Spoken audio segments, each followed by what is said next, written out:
Bonjour et bienvenue à cette édition de la Tribune TVHR. Au cours des derniers jours, Ottawa a dévoilé sa stratégie industrielle de défense.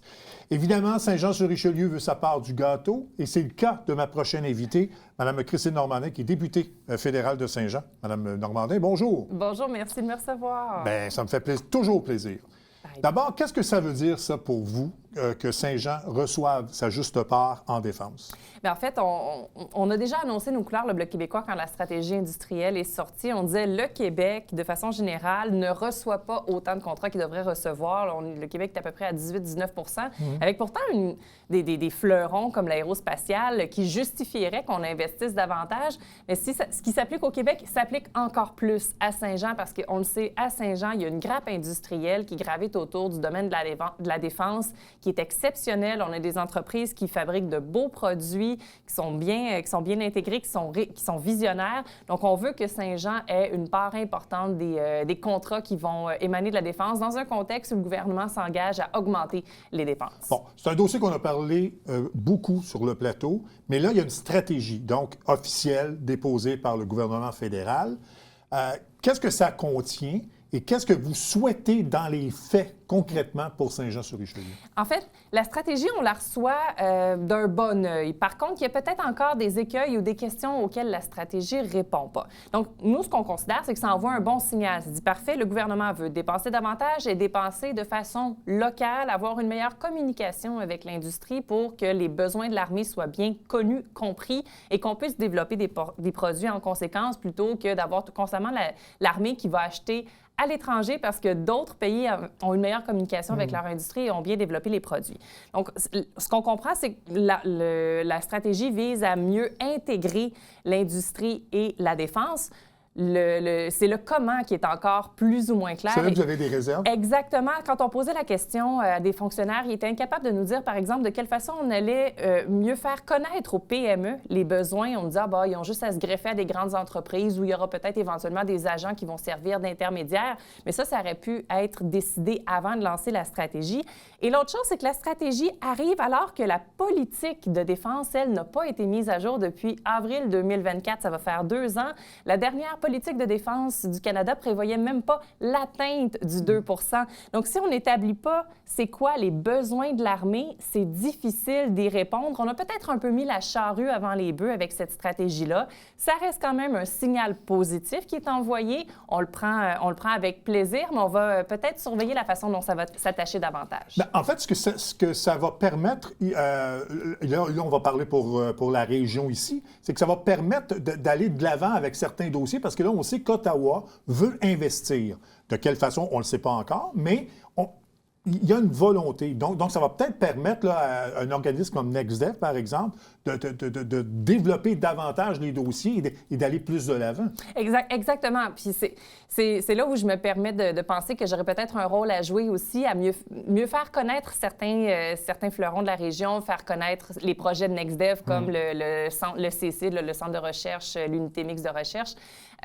Les faire connaître au gouvernement, ministre Lightbound, ministre McGuinty. Mais comme je disais, c'est surtout un bon signal à long terme qui est envoyé. Les entreprises vont probablement se dire, bien, ça vaut la peine là, d'investir davantage en recherche et développement, de préparer des produits qui pourraient trouver plus d'appétit chez le gouvernement, mais il resterait encore peut-être un bon arrimage à faire entre les besoins de la défense, les identifier correctement et les communiquer à l'entreprise pour être sûr que tout le monde travaille dans le même sens. C'est ça. Mais est-ce que vous sentez qu'il y a eu beaucoup de travail de fait, d'avancement dans ce dossier-là? Bien, en tout cas, il y a une volonté certaine du gouvernement, mais comme je disais, quand on posait des questions plus précises là, aux fonctionnaires sur le comment, il restait encore des choses à attacher. On nous dit ça s'en vient, ça s'en vient, le guichet unique, les conseillers spéciaux et tout. Peut-être qu'on aurait pu y réfléchir au préalable. On aurait pu aussi en même temps préparer une politique de défense et une stratégie industrielle. C'est peut-être des petits écueils, mais je pense que de façon générale, là, c'est perçu comme une bonne nouvelle, puis on va travailler avec les acteurs du milieu pour que ça fleurisse. Bon, parfait. On va parler d'un autre dossier. Là, on est en période où les gens voyagent beaucoup. Au moment où on se parle, on est en semaine de relâche. Donc, il y a beaucoup de gens qui prennent l'avion. Mais il y a un problème, c'est que c'est le programme d'indemnisation, je pense, des voyageurs. Le Bloc québécois, d'ailleurs, a démontré, là, en fait, reproche à Ottawa de freiner un peu ce programme-là. Peut-être nous en parler un peu. Exactement. En fait, depuis 2023, la Chambre a demandé au gouvernement de mettre en place un système de traitement des plaintes qui serait une autre entité que l'Office du transport du Canada. Parce que présentement, quand il y a une plainte qui est formulée par un voyageur, c'est l'OTC, l'Office du transport, qui le gère. Et là, on sait qu'il y a eu une explosion du nombre de plaintes par le passé. Là, on est à au-delà de 85 000 plaintes d'accumulées. Ça peut prendre jusqu'à 2 ou 3 ans avant que les plaintes soient traitées, ce qui, des fois, décourage même les gens de porter plainte en se disant « ça aboutira jamais, cette affaire-là ».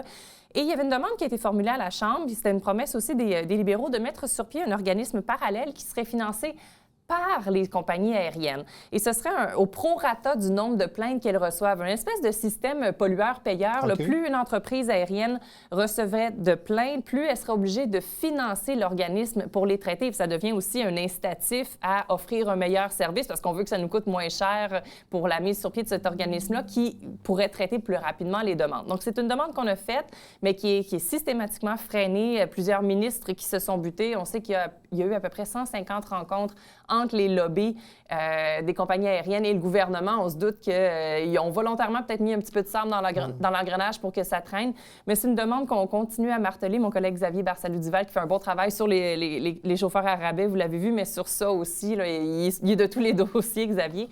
Mais c'est une demande qu'on réitère et qui est tout à fait justifiée dans la mesure où il y a énormément de plaintes. Mais est-ce que ces plaintes-là envers les transporteurs aériens sont sur les remboursements ou sur fonctionnement des transporteurs? Ça peut porter sur à peu près n'importe quoi, que ce soit les remboursements, que ce soit les délais. Quand il y a un vol qui est annulé, il y a des obligations pour les transporteurs de couvrir telle dépense. C'est pas toujours respecté. Donc, ça peut être assez large et ça se cumule assez rapidement, là, ce genre de plainte-là, d'où le fait qu'il y a eu une explosion dans les dernières années, avec, dans certains cas, les entreprises aériennes qui essayaient de couper dans les dépenses. C'est souvent la première dépense facile à couper, c'est le soutien à la clientèle, le service à la clientèle après-vente. Donc, c'est probablement de là qu'il y a une explosion des plaintes et ce serait un incitatif à offrir un meilleur service que de Donc, c'est par l'adoption d'une politique, en fait. C'est ce que vous souhaitez, une politique pour légiférer tout ça, dans le fond. Exactement. Carrément, la création d'un nouvel organisme, c'est ce qui a été demandé par la Chambre des communes au Parlement et qui n'a toujours pas été mis en place, malgré que ça fait 3 ans que la demande est effective. Bon. Un autre dossier, vous avez déposé, en fait, le Bloc québécois a déposé une nouvelle mouture du projet de loi là, pour un traitement équitable. Ça vient me chercher parce que je vais quand même avoir 65 ans bientôt. Donc, pour que tous les aînés, en fait, de 65 ans et plus soient traités de façon équitable au niveau du fonds de pension. Peut-être nous expliquer un peu ce que vous souhaitez obtenir, parce que là, je pense qu'il y a un traitement différent pour les 65 ans et pour ceux qui sont âgés de 70 ans, 75 ans et plus. Là. Exactement. En fait, c'est la deuxième mouture du projet-là qu'on présente. La dernière fois, c'était mort au feuilleton avec la dernière élection. On revient à la charge. Ça, c'est pour répondre à une inéquité qui a été créée par le gouvernement. Il y a déjà, de mémoire, 4 ans, le gouvernement avait annoncé juste avant l'élection une bonification de la pension de la sécurité de la vieillesse de 10 %, mais à partir de 75 ans. Donc, on venait créer 2 classes d'aînés. On aime à dire les jeunes aînés et les plus vieux aînés. Donc, de 65 à 74 ans, pas d'augmentation de la pension de la vieillesse, mais une augmentation de 10 % à partir de 75 ans. Et là, on se posait la question, mais pourquoi il y a des gens qui ont besoin, qui ont droit à leur pension, ils ont droit à partir de 65 ans. Les gens ne sont pas nécessairement plus aisés de 65 ans à 74 ans qu'ils le sont versus 75 ans. Puis là, le gouvernement, finalement, disait aux gens, bien, videz vos économies pour combler cette première période de 10 ans-là, puis après ça, vous aurez droit à un 10 % de plus. Dans un contexte où le coût de la vie touche tout le monde, le panier d'épicerie est plus cher, mais les médicaments aussi, il y a plusieurs aînés qui, pour une première fois dans leur existence, se retrouvent en situation d'itinérance. On parle beaucoup de la crise du logement et tout. Les aînés sont frappés aussi de plein fouet. Puis on voit de plus en plus d'exemples de personnes qui sont à la retraite à 65 ans, qui sont obligées de se trouver un travail d'appoint pour subvenir à leurs besoins parce qu'ils n'arrivent tout simplement pas. Exactement. Et la pension, c'est pas des montants énormes, mais ça fait une grosse différence, ce 10 %-là. Et là, ce qu'on vient faire, c'est vraiment juste de rétablir cette inéquité-là qui a été créée par le gouvernement. Ça touche aussi la question du supplément de revenu garanti. Vous parlez du retour au travail. Présentement, une personne qui touche du supplément de revenu garanti peut toucher 5 000 de salaire sans que ça affecte son supplément. On souhaite le monter à 6 500 pour que les gens puissent travailler juste un petit peu plus, avoir un meilleur coussin et réussir à rejoindre les deux bouts finalement. Donc, c'est un projet de loi tout simple qui fait juste réparer ce qui a été un peu brisé par le passé. Oui, parce que c'est un dossier que le Bloc avait parlé lors de la campagne électorale. Et c'était un dossier que vous vouliez, pas négocier, mais demander à un gouvernement minoritaire de dire, bien, si vous adoptez ça, bien, on peut peut-être vous aider sur d'autres choses. C'est un dossier important pour le Bloc québécois. Oui, puis malheureusement, le gouvernement a un peu parlé des deux côtés de la bouche pendant un certain temps sur ce dossier-là. Le projet de loi, quand on a déposé la première mouture lors de la législature précédente, il a passé l'étape de la deuxième lecture en Chambre, il s'est rendu en comité. Les libéraux ont voté pour en comité. Ça a même été voté en Chambre et par la suite, le gouvernement a refusé d'octroyer, c'est peut-être un peu technique, la recommandation royale. Comme c'est un projet de loi pour lequel il y a un déboursé d'argent, il faut que le gouvernement accepte que le projet de loi continue à avancer, mais en bloquant ça, il bloquait tous les autres votes possibles à la Chambre. Donc, indirectement, des libéraux nous disaient, en l'appuyant en comité, oui, on est d'accord avec le principe, mais ultimement, ça aboutira pas, votre projet de loi. C'est un autre sujet, mais on va rester dans le même créneau parce qu'on va parler du logiciel Curam, parce que c'est le logiciel qui, dans le fond, gère les fonds les chèques de pension des gens. Il y a beaucoup de résidents, beaucoup de vos électeurs, des résidents de la circonscription qui ont porté plainte, en fait, qui s'interrogeaient là-dessus, parce qu'évidemment, les chèques ne rentrent pas. Exact. Et comment on explique ça? En fait, malheureusement, personne ne l'explique parce que de deux choses l'une, les employés du gouvernement, les fonctionnaires, ont reçu le mot d'ordre de ne jamais nous dire que c'est de la faute à Curam quand un problème se présente. Et le gouvernement, quant à lui, il fait semblant que le problème n'existe pas. Quand on pose la question en Chambre, en fait, quand on a commencé à poser la question en Chambre, au début, on nous disait « Ah, vous criez au loup, vous essayez de faire peur au monde, il n'y en a pas de problème. » Puis après ça, « Ah, peut-être une trentaine de personnes que ça touche. » Puis après ça, « Ah, 1000. Ah, peut-être 10 000. Ah, finalement, 85 000 personnes qui soit reçoivent pas leur chèque, reçoivent le mauvais montant, en reçoivent plus qu'ils ont droit, puis là, il y aura peut-être des ponctions qui seront faites par le futur, ou reçoivent un T4 pour de l'argent qu'ils n'ont pas reçu. Puis là, ça débalance un paquet d'affaires après coup. Est-ce qu'on est admissible au programme dentaire ou pas parce que là, on a reçu de l'argent au mauvais moment et tout. C'est vraiment très, très, très problématique. Et le gouvernement s'entête à dire que tout va bien, Madame la Marquise. Non seulement, il n'y a pas tant de problèmes que ça, puis ils nous disent aussi, les gens qui reçoivent ça, ils n'en ont pas vraiment besoin de cet argent-là. C'est des premières demandes, mais c'est budgété, justement, on en parlait. La sécurité de la vieillesse, les gens le prévoient dans leur budget, ce montant-là. Ceux qui reportent aussi leur pension, c'est un gros morceau de nos dossiers, reportent leur pension le temps de finir de travailler, arrivent au moment de la retraite, veulent retirer les sommes, ça ne marche plus, bien, ils se ramassent avec rien devant eux.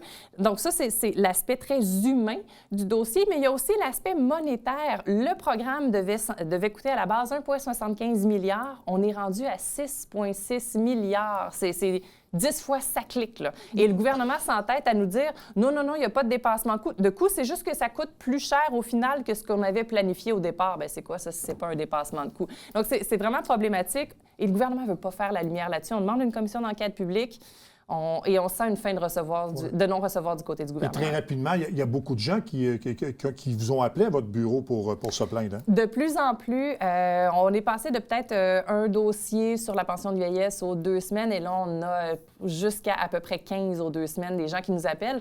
Ça, c'est sans compter tous ceux qui ne le savent peut-être pas, qui ont un problème parce que c'est des premiers demandeurs. Ils ne savent pas si c'est le bon montant qu'ils reçoivent. Donc, on a peur pour la suite, d'autant que le programme devra bientôt être déployé pour l'assurance-emploi. Ça va toucher potentiellement des millions de personnes. On va espérer que ça se règle, Mme Normandin. Merci beaucoup de votre visite et puis au plaisir. N'importe quand. On fait une courte pause et on vient tout de suite après.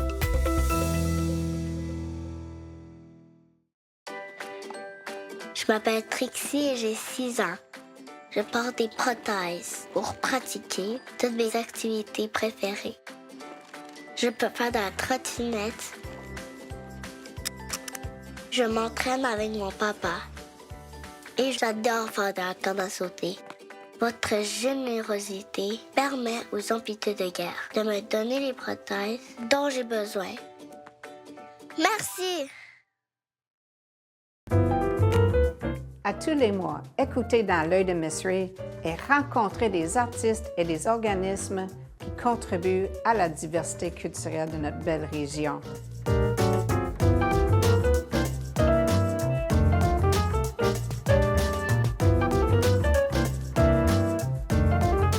Ensemble, nous gardons l'art vivant. À tous les lundis, 18h30, sur les ondes de TVHR.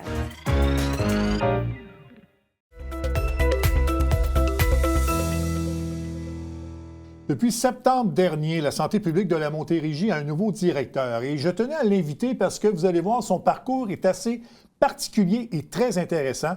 Je l'ai déjà reçu d'ailleurs sur le plateau. Il s'agit du docteur David Martin-Milot. Monsieur Milot, bonjour. Bonjour. Bon, d'abord, expliquez-nous un peu le rôle du directeur de la santé publique. Mais en fait, c'est un rôle qui est au niveau régional, donc un rôle pour toute la Montérégie. On est une direction parmi d'autres directions dans les établissements de santé qui sont les 6. Puis en fait, on a comme mandat de protéger, d'améliorer la santé de la population. Donc, on peut travailler plus du côté des maladies infectieuses, de la santé environnementale. On essaie de travailler sur ce qui améliore la santé en termes d'éducation, de revenus, etc. Puis bien sûr, bien, il y a toute la réponse aux menaces. Donc, on essaie de prévenir la situation, mais sinon de répondre quand il y a des menaces, comme par exemple la pandémie, qu'on a pu bien voir le rôle de la santé publique dans cet aspect-là de son travail dans la pandémie. Quelles sont vos priorités? J'imagine que vous avez établi certaines priorités pour la région, là. Certainement. Bien, il y a des priorités qui sont plus d'ordre de mon organisation en soi par rapport à comment est-ce qu'on fait la gouvernance et tout ça. Mais par rapport à la santé de la population montérégienne, c'est de lui répondre du mieux possible à des enjeux qu'on voit au quotidien. Si on pense, par exemple, à la santé mentale des jeunes, qu'on sait qu'on a du travail à faire de ce côté-là. On peut parler aussi des changements climatiques, où qu'on a de plus en plus d'aléas ou d'extrêmes de météo qui affectent la santé de la population. On peut mieux se protéger par rapport à certaines menaces aussi. Je vous parlais de pandémie tout à l'heure, mais sinon on peut parler de grippe aviaire ou d'autres menaces comme ça. Le vieillissement de la population, l'accès à la santé pour les personnes migrantes. Vous voyez, il y a vraiment tout plein de thèmes comme ça. Puis l'idée, c'est qu'on est à l'aube plutôt d'un programme de notre plan des prochaines années. Donc, c'est dès maintenant, en fait, de bien situer ça pour pouvoir répondre à tous ces enjeux-là qui vont évoluer. Puis, il y en a d'autres qui apparaîtront, donc de rester flexible dans tout ça aussi. C'est ça. Lorsque je vous ai reçu, c'était à la suite d'une étude sur l'état des jeunes, justement, dans la Montérégie. Et je pense que c'est un dossier qui vous tient particulièrement à cœur. Absolument. Bien, j'ai une fibre de travail social en moi, je vous dirais. Tout ce qui est santé mentale ou psychosocial est assez présent dans mon approche, dans ma pratique. Puis bien, chez les jeunes, on sait que c'est là qu'il faut investir d'abord et avant tout, je vous dirais, parce que bien, tout se forme dans nos cerveaux. Quand on est tout petit, les environnements doivent être favorables pour qu'on puisse donner lieu à des adultes qui vont avoir la chance, en fait, de pouvoir améliorer leur propre santé puis vivre vraiment dans un bel environnement. Donc, c'est certain que la jeunesse, oui, c'est quelque chose sur lequel je porte une attention particulière. Et les gens, évidemment, on en parle, les gens s'inquiètent. Lorsque les gens ont besoin de soins, lorsqu'ils sont dans le système, il n'y a pas de problème, ou presque pas de problème. Le problème, c'est l'accès aux soins de santé. Exact. Est-ce que vous voulez vous attaquer à ce problème-là? Oui, absolument. En fait, dans les dernières années, c'était peut-être un rôle qui était moins prêté à la santé publique. On travaillait davantage dans la population plus générale, justement, comme je disais tout à l'heure, sur les aspects liés, on peut parler de l'itinérance, on peut parler de santé mentale, etc. Mais la connexion avec les soins était moins présente. Dans mon background, à moi, en fait, j'ai beaucoup travaillé là-dessus, sur l'accès à la santé pour des personnes migrantes, pour des personnes en situation d'itinérance. Puis, c'est une de mes forces. Puis, j'essaie d'amener ça avec moi dans le réseau, justement. Puis, on voit avec les stratégies, les orientations plus récentes du gouvernement qu'il y a aussi ce rapprochement-là qui doit être fait. On a l'habitude de travailler sur des données, sur tout ce qui est populationnel, avoir un regard plus macro, tout en connaissant un peu comment fonctionnent les inégalités sociales de santé. C'est des outils qui sont essentiels, je pense, pour avoir un meilleur accès aux services de santé. Donc, on espère pouvoir se joindre encore plus à la première ligne puis aux soins plus spécialisés. Ouais. Donc, pour comprendre un peu votre approche, on va un peu parler de votre cheminement. parce que vous avez parlé de votre côté humanitaire, vous avez travaillé dans des zones de conflit, vous avez travaillé avec Médecins du Monde Canada. Exact. Peut-être nous parler un peu de ce que vous faisiez, qu'est-ce qui vous intéressait là-dedans? J'ai fait encore un peu, je dois vous avouer, parce que c'est vraiment mes sujets bonbons sur lesquels j'aime beaucoup travailler. En fait, depuis à peu près 18 ans, je travaille avec une organisation qui s'appelle Médecins du Monde Canada, qui est une organisation humanitaire, comme bénévole. En fait, puis j'ai gravi les échelons, j'ai travaillé dans différentes sphères. C'est une organisation qui travaille autant à l'international, comme Médecins sans frontières, la Croix-Rouge, mais travaille aussi localement. Puis ça, c'est vraiment quelque chose dans lequel je crois énormément. Le fait qu'on a à faire de l'humanitaire ici. Parce que quand on regarde comment vivent des personnes justement en situation d'itinérance, des personnes qui ont un statut migratoire qui est encore précaire, des personnes autochtones qui malheureusement sont représentées de forte façon dans la population en situation d'itinérance, c'est de l'humanitaire. C'est ce que je vois, ce que j'ai vu à l'étranger aussi, dans différents pays où j'ai pu travailler. J'ai travaillé beaucoup dans le développement davantage que dans la crise humanitaire. Donc, j'ai travaillé à renforcer les systèmes de santé et à améliorer l'accès pour différentes personnes, que ce soit en Haïti, j'ai travaillé en Inde, j'ai travaillé en Amérique du Sud aussi. Puis je vois des logiques qui sont relativement similaires dans le non-accès, dans les obstacles d'accès.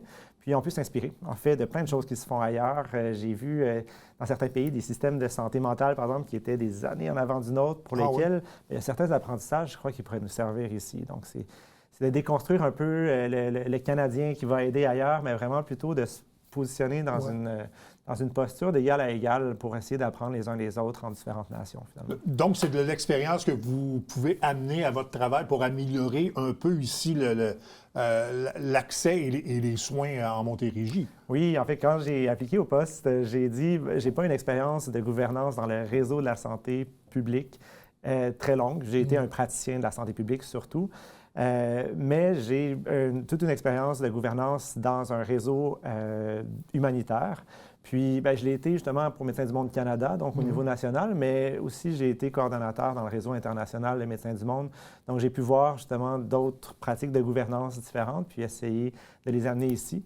Puis ce que ça fait, c'est que moi, ma médecine, je l'ai apprise vraiment dans les rues, sur le terrain. Donc, j'ai une approche de proximité, j'ai une approche où en parlant vraiment d'égal à égal avec des partenaires municipaux, communautaires, scolaires, on construit la confiance, on comprend mieux comment on devrait travailler pour répondre à des enjeux, puis on co-construit ensemble. Ça fait des solutions qui sont vraiment plus efficaces. Puis, ça fait justement un lien de confiance qui peut mener à faire encore mieux les prochaines fois. Bon. En fait, on peut dire que votre approche sera liée un peu à tenter d'améliorer la qualité de vie des gens globalement, dans le fond. Exact. Fait que le global, en fait, c'est que ça sous-tend qu'on ne parle pas juste de la santé physique, la santé mentale, mais on parle aussi de ce qu'on appelle la santé sociale.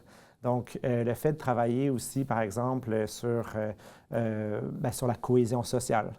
C'est un des outils qu'on a quand on travaille en itinérance, par exemple, où il y a beaucoup de discrimination, de stigmatisation. Comment est-ce qu'on peut travailler sur des environnements qui vont faire que les gens vont davantage se parler, vont davantage travailler ensemble, puis vont se voir comme des humains. Puis ça fait qu'au final, la santé, le bien-être est amélioré. Bon, vous parlez beaucoup d'itinérance. Concrètement, pour les gens, lorsqu'on constate ça, parce qu'on va utiliser le mot « dans la rue », parce qu'elle est visible dans la rue, l'itinérance, qu'est-ce que vous faites lorsque vous êtes confronté à ce problème-là? Parce que vous avez travaillé un peu partout dans le monde. Qu'est-ce qu'on fait pour tenter d'aider ces gens-là? C'est la grande question. Puis j'ai un billet parce que, justement, mon expérience clinique était beaucoup dans le domaine de l'itinérance, justement. En fait, comme plusieurs enjeux de santé publique actuels, c'est un enjeu complexe. Puis pas complexe dans le sens de compliqué, mais vraiment complexe dans le sens où que c'est à la fois la résultante d'une crise du logement, mais aussi d'une stigmatisation avec... C'est qu'il n'y a pas une raison ou un problème qui explique ça. C'est Exactement. Ça, hein? Puis on amène là-dedans la sécurité alimentaire, les enjeux de santé mentale, le mauvais accès à des services de santé. Et tout ça, en fait que c'est très difficile pour une personne par elle-même de sortir de cette situation-là parce que dès qu'on règle l'enjeu de sécurité alimentaire, la personne mange. Oui, mais elle n'a pas de toit où elle va dormir ce soir. OK. Maintenant, elle a un toit. Mais OK, mais elle n'a aucun accès à un service de santé mentale dont elle aurait besoin parce que pour répondre à sa situation difficile d'itinérance, elle a décidé de consommer ou de faire telle chose. Donc, il faut avoir une approche concertée, donc plein d'acteurs qui travaillent ensemble pour que la réponse puisse réellement répondre à tous ces enjeux-là vécus en même temps par des personnes qui, malheureusement, ont beaucoup sur leur planche à dessin pour essayer d'améliorer leur situation. Exact. Parmi vos réalisations récentes, et c'est là-dessus qu'on s'était rencontrés, je pense, c'était tout le programme là, de réduction lié à la consommation auprès des jeunes. Quelle est la situation actuelle? Est-ce que ça s'est... je ne sais pas si ça s'est... si on peut concrètement dire que ça s'est amélioré depuis notre rencontre, mais quelle est la situation des jeunes? Bien, par rapport à la consommation en soi, bien, on voit une diminution quand même de la consommation de la plupart des substances connues comme l'alcool, le cannabis, le tabac. Chez les jeunes depuis à peu près le début des années 2000. C'est des bonnes nouvelles, c'est des très bonnes nouvelles.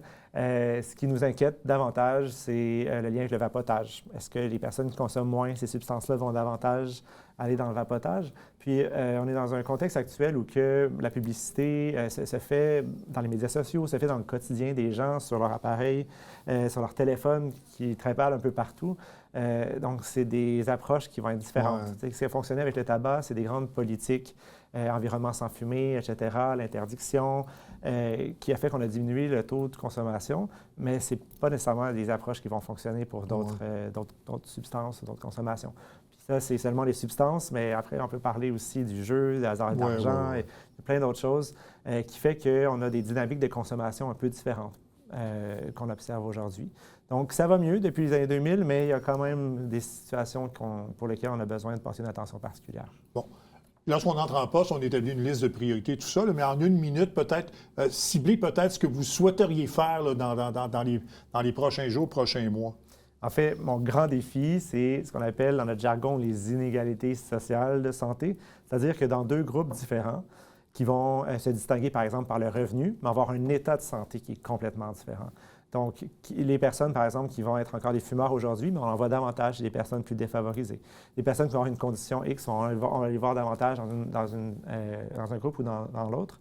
Puis, pour ça, il faut avoir une attention au quotidien quand on met l'intervention de l'avant, que ce soit pour la santé des travailleurs, la santé des jeunes, etc., qui va en bénéficier, mais qui n'en bénéficiera pas. Puis ça, des fois, c'est très complexe. Il faut y penser encore et encore et encore. Puis, si on reste dans nos bureaux, on ne saura jamais, il faut aller parler aux gens. Puis dire, pourquoi est-ce que toi, le programme québécois de dépistage du cancer du sein ne t'atteint pas? Pourquoi est-ce que tu n'es pas allé te faire dépister? Ah, OK, c'est parce que la lettre était dans telle langue, puis tu la comprends moins. Alors, il faut adapter tout le temps. Puis, c'est ça le grand défi. Je vous dirais que c'est un défi parapluie pour l'ensemble de mes équipes parce que j'ai une merveilleuse équipe très talentueuse, mais ça sera d'intégrer ça dans nos façons de penser au quotidien pour que l'amélioration de la santé, ce ne soit pas juste pour un groupe de la population, mais vraiment pour la population au complet en Montérégie. Dr Milo, merci beaucoup de ces explications. Bonne chance dans vos fonctions et puis au plaisir de se reparler. Merci beaucoup. Voilà, ça complète cette édition de la Tribune TVHR. Mesdames, Messieurs, bon week-end, à la prochaine. Au revoir.